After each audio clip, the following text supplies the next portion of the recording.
bienvenue sur les vrais panafricains, la voix des panafricains pour l'unité et la libération de l'Afrique. Ensemble, faisons avancer notre continent.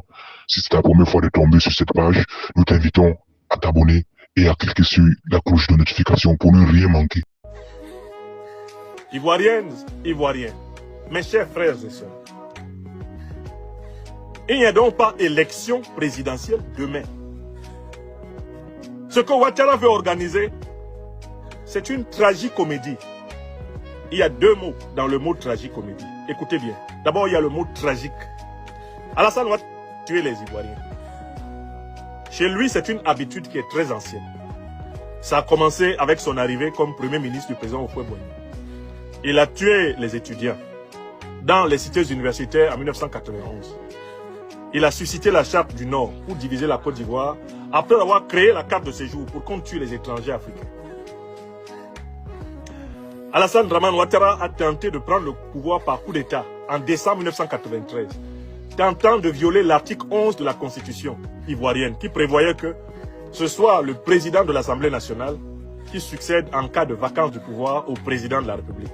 Le président de l'Assemblée nationale à l'époque, c'était le président Aimé-Henri Konan Bédié. Ouattara Dramane a tenté de violer la Constitution pour exercer les fonctions de président de la République. Quand il a échoué, il a fui. En 1995, il a lancé le boycott actif en association à l'époque avec le FPI du président Laurent Gbagbo qui était à l'époque secrétaire général. C'est comme cela qu'il s'appelait à la tête de son parti. Ils ont échoué parce que pendant que Laurent Gbagbo faisait le boycott actif dans la rue, Ouattara qui avait promis de frapper fort le régime avait fui au Canada. En 1999, c'est Alassane Ouattara qui a fait le coup d'État pour renverser le régime du président Bédié et il l'avait annoncé dans les médias avant de le faire.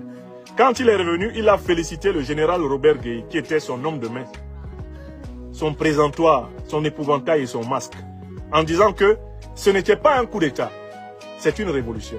Dans son meilleur anglais possible, dont la transparence est connue des Ivoiriens, Ouattara affirma « This is not a coup d'État, this is a revolution.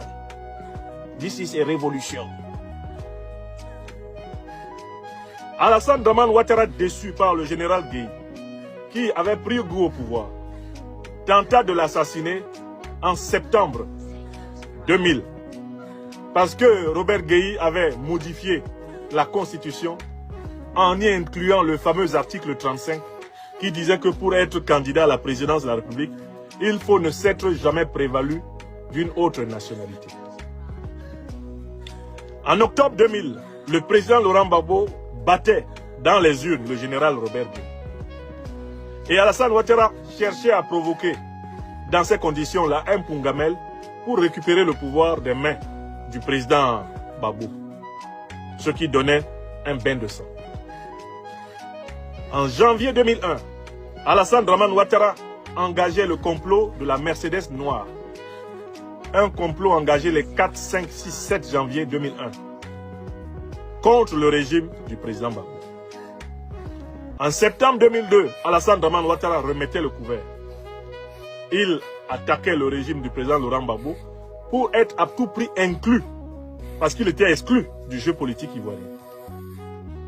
Le chef opérationnel du coup d'État de 2002, le secrétaire général de la FECI, Guillaume Kibafori Soro, par la suite secrétaire général du MPCI et des Forces Nouvelles, a depuis lors reconnu que ce coup d'État était fait pour Ouattara, pour lui permettre de revenir dans le jeu politique ivoirien, en vertu du principe de l'inclusion panafricaniste. Alassane Dramane Ouattara, abonné donc à la violence, n'acceptera pas, en 2010, la première décision